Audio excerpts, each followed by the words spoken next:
ಇಡೀ ರಾಜ್ಯವೇ ಕೊರೋನಾ ಸಂದರ್ಭದಲ್ಲಿ ಮೂಲಭೂತ ಸೌಕರ್ಯಗಳಿಲ್ಲದೆ ಪರಿತಪಿಸುತ್ತಿದ್ದಾಗ ಶಿಡ್ಲಘಟ್ಟ ವಿಧಾನಸಭಾ ಕ್ಷೇತ್ರದಲ್ಲಿ ಮನೆ ಮನೆಗೂ ದಿನಸಿ ಕಿಟ್, ಆರೋಗ್ಯ ಕ್ಯಾಂಪ್, ಮನೆ ಮನೆಗೆ ಭೇಟಿ ನೀಡಿ ಸಾಂತ್ವನ ನೀಡಿರುವುದು ಸೇರಿದಂತೆ ಅನೇಕ ಸಮಾಜ ಸೇವೆಗಳನ್ನ ಮಾಡಿರುವುದು ಇವರು. ಇಂದು ಇಸ್ರೇಲ್ ಮತ್ತು ಇರಾನ್ ನಡುವೆ ನಡೆಯುತ್ತಿರುವ ಯುದ್ಧದಿಂದ ರೈತರು ಸಂಕಷ್ಟಕ್ಕೀಡಾಗಿದ್ದಾರೆ. ರೈತರ ಸಂಕಷ್ಟಕ್ಕೆ ನೆರವಾಗಿದ್ದು ಮಾತ್ರ ಈ ಸಮಾಜ ಸೇವಕರು. ಅರೆ, ಯಾರಪ್ಪ ಅವರು ಅಂತೀರಾ? ನೀವೇ ನೋಡಿ. ಹೌದು, ರೈತರು ಬೆಳೆದ ಬೆಳೆಗಳಿಗೆ ಬೆಂಬಲ ಬೆಲೆ ಸಿಗದೆ ವ್ಯಾಪಾರಿಗಳು ಅರ್ಧ ಬೆಲೆಗೆ ಬೆಲೆಯನ್ನ ಕೇಳಿದರೆ ಇನ್ನು ಕೆಲ ವ್ಯಾಪಾರಿಗಳು ತೋಟದ ಮುಖವೇ ನೋಡಿದಂತಾಗಿತ್ತು. 6 ಎಕರೆ ಜಮೀನಿನಲ್ಲಿ ಅಂದಾಜು 5 ಲಕ್ಷ ಬಂಡವಾಳವನ್ನ ಹಾಕಿ ಬೆಳೆದ ಕಲ್ಲಂಗಡಿ ಹಣ್ಣನ್ನ ತೋಟದಲ್ಲೇ ಬೀಡುವಂತಾಗಿತ್ತು. ಆ ಸಂದರ್ಭದಲ್ಲಿ ರೈತ ಚಿಕ್ಕನಾರಾಯಣ ರೆಡ್ಡಿ ಶಿಡ್ಲಘಟ್ಟ ವಿಧಾನಸಭಾ ಕ್ಷೇತ್ರದ ಸಮಾಜ ಸೇವಕ ಹಾಗೂ ಕಾಂಗ್ರೆಸ್ ಮುಖಂಡ ಪುಟ್ಟು ಆಂಜನಪ್ಪ ಅವರ ಬೆಂಬಲಕ್ಕಾಗಿ ಆಸರೆ ಪಡುತ್ತಾರೆ. ರೈತರು ತಮ್ಮ ಕಷ್ಟಗಳನ್ನ ಅವರ ಬಳಿ ಹೇಳಿದಾಗ ಇಡೀ 6 ಎಕರೆ ಜಮೀನಿನಲ್ಲಿ ಅಂದಾಜು 5 ಲಕ್ಷ ಬಂಡವಾಳವನ್ನು ಹಾಕಿ ಬೆಳೆದ ಕಲ್ಲಂಗಡಿ ಹಣ್ಣನ್ನ ಕಾಂಗ್ರೆಸ್ ಮುಖಂಡ ಪುಟ್ಟು ಆಂಜನಪ್ಪ ಅವರು ಕೊಂಡುಕೊಂಡು ರೈತರ ಬೆನ್ನಿಗೆ ನಿಲ್ಲುತ್ತಾರೆ. ಇದೇನ್ ತೋಟ ಇದೆ, ಕಲ್ಲಂಗಡಿ ತೋಟ ನಮ್ ದೊಡ್ಡಪ್ಪ ಅವ್ರದ್ದು, ಚಿಕ್ಕನಾರಾಯಣಪ್ಪ ಅಂತ ಹೇಳ್ಬಿಟ್ಟು. ಸರಿ, ಏನು ಈ ಯುದ್ಧ ನಡೀತಾ ಇದಲ್ವ, ಅಮೆರಿಕ ಮತ್ತೆ ಇರಾನ್ ಇಸ್ರೇಲ್ಗೆ ಏನ್ ಯುದ್ಧ ನಡೀತಾ ಇದೆ ಅಲ್ವಾ, ಯಾವ್ದೇ ತರ ಎಕ್ಸ್ಪೋರ್ಟ್ ಆಗ್ದಿರಾ, ಯಾವ್ದೇ ತರಕಾರಿ ಆಗ್ಲಿ, ಅಕ್ಕಿ ಆಗ್ಲಿ, ಪ್ರತಿಯೊಂದು ಏನಿದೆ ಇಂಪೋರ್ಟೆಂಟ್ ಎಕ್ಸ್ಪೋರ್ಟ್ ಆಗ್ದಿರಾ ಈ ತರ ಕಲ್ಲಂಗಡಿ ಅನ್ನೋದು ತೊಂದರೆ ಆಗಿದೆ.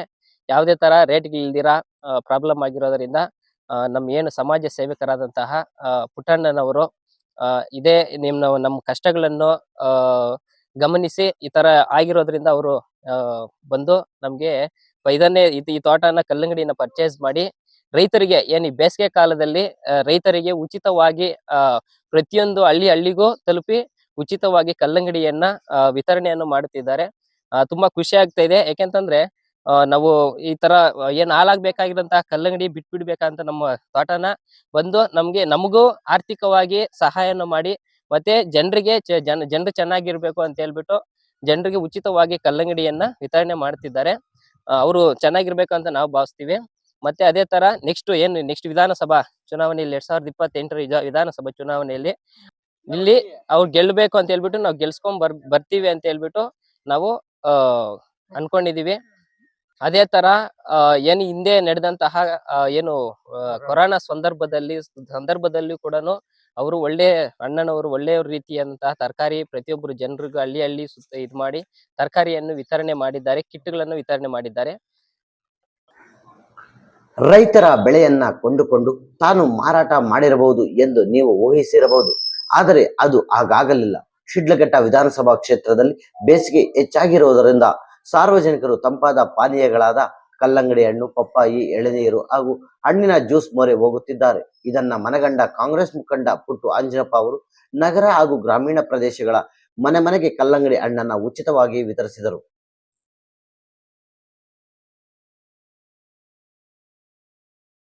ದಿಬ್ಬುರಹಳ್ಳಿ ಭಾಗದಲ್ಲಿ ಒಬ್ಬ ಪ್ರೋಗ್ರೆಸಿವ್ ಫಾರ್ಮರ್ ನರಸಿಂಹರೆಡ್ಡಿ ಅಂತೇಳಿ ಅಲಗುರ್ಕಿ ಗ್ರಾಮದಲ್ಲಿ ಸುಮಾರು ಒಂದು 6 ಎಕರೆ ವ್ಯವಸಾಯನ ಮಾಡಿ ಬಹಳಷ್ಟು ಸಮೃದ್ಧಿಯಾಗಿ ಕಲ್ಲಂಗಡಿ ಹಣ್ಣನ್ನ ಈ ಬೇಸಿಗೆಗೆ ಬೆಳೆದಂಥದ್ದು ನಾವು ನೋಡಿದ್ವಿ. ಈ ರಂಜಾನ್ ಹಬ್ಬ ಹಿಂದು ಮುಂದು ಮತ್ತೆ ಈ ಬೇಸಿಗೆಯಲ್ಲಿ ಕಲ್ಲಂಗಡಿ ಹಣ್ಣನ್ನ ಎಲ್ಲರೂ ಸೌದು ಅದನ್ನ ಆ ರುಚಿನ ಎಂಜಾಯ್ ಮಾಡಿದಂಥದ್ದು ನಾವು ನೋಡ್ತಾ ಇದ್ವಿ. ಆದ್ರೆ ಈಗ ಎಲ್ಲೋ ಬೇರೆ ಕಡೆ ಈಗ ಇಸ್ರೇಲ್ ಇರಾನ್ ಯುದ್ಧ ನಡೀತಾ ಇರೋಂಥ ನಿಟ್ಟಿನಲ್ಲಿ ಸಾಕಷ್ಟು ಹಣ್ಣು ಟ್ರಾನ್ಸ್ಪೋರ್ಟ್ ಆಗದೆ ತೊಂದರೆ ಆಗ್ತಾ ಇದೆ. ಮತ್ತೆ ಬೆಲೆಗಳು ವಿಪರೀತ ಪಾತಾಳಕ್ಕೆ ಹೋಗಿ ರೈತನಿಗೆ ಅವನು ಇಟ್ಟಂತ ಒಂದು ಏನು ಹಾಕಿದಂತ ಹಣನು ಸಹ ವಾಪಸ್ ಬರ್ದೇ ಅಂತ ಸಂಕಷ್ಟದಲ್ಲಿ ಇದ್ದಂಥದ್ದನ್ನ ನಮ್ ಗಮನಕ್ಕೆ ತಂದ್ರು. ಹಂಗಾಗಿ ಅದನ್ನ ನೋಡಿ ಏನೋ ಅವ್ರಿಗೆ ಒಂದು ಕಷ್ಟಕ್ಕೆ ಮಿಡಿಯಂತ ಕೆಲಸ ಮಾಡಿ ಅವ್ರ ಬೆಳೆದಂತ ಒಂದು 50 ಇಂದ 60 ಟನ್ ಕಲ್ಲಂಗಡಿ ಹಣ್ಣನ್ನ ನಾವು ತೋಟದಿಂದ ಕಟಾವ್ ಮಾಡಿಸಿ ಮತ್ತೆ ನಮ್ಮ ನಗರಕ್ಕೆ ಮತ್ತೆ ಮುಖ್ಯ ಗ್ರಾಮ ಪಂಚಾಯತಿ ಹೆಡ್ ಕ್ವಾರ್ಟರ್ಸ್ ಅಲ್ಲಿ ಎಲ್ಲ ಕಡೆನೂ ಸಹ ಉಚಿತವಾಗಿ ಕೊಡುವಂತದ್ದು ಆಗ್ತಾ ಇದೆ. ಇದರಿಂದ ಏನೋ ರೈತನಿಗೆ ಒಂದಷ್ಟು ನಾವು ಅವ್ರ ಕಷ್ಟಕ್ಕೆ ಸಹಾಯ ಮಾಡಿದಂತ ತೃಪ್ತಿ ನಮಗಿದೆ. ಒಟ್ಟಾರೆಯಾಗಿ ಅಂದು ಕೊರೋನಾ ಸಂದರ್ಭದಲ್ಲಿ, ಇಂದು ಇಸ್ರೇಲ್ ಹಾಗೂ ಇರಾನ್ ನಡುವೆ ನಡೆಯುತ್ತಿರುವ ಯುದ್ಧದ ಸಂದರ್ಭದಲ್ಲಿ ರೈತರ ಬೆನ್ನೆಲುಬಾಗಿ ನಿಂತ ಕಾಂಗ್ರೆಸ್ ಮುಖಂಡ ಪುಟ್ಟು ಆಂಜನಪ್ಪ ಅವರಿಗೆ ಅಭಿನಂದನೆಗಳ ಮಹಾಪೂರವೇ ಹರಿದು ಬರುತ್ತಿದೆ. ಅವರ ಸಮಾಜ ಸೇವೆ ಇದೇ ರೀತಿ ಮುಂದುವರಿಯಲಿ ಎಂದು ಸಾರ್ವಜನಿಕರು ಶುಭ ಹಾರೈಸಿದ್ದಾರೆ.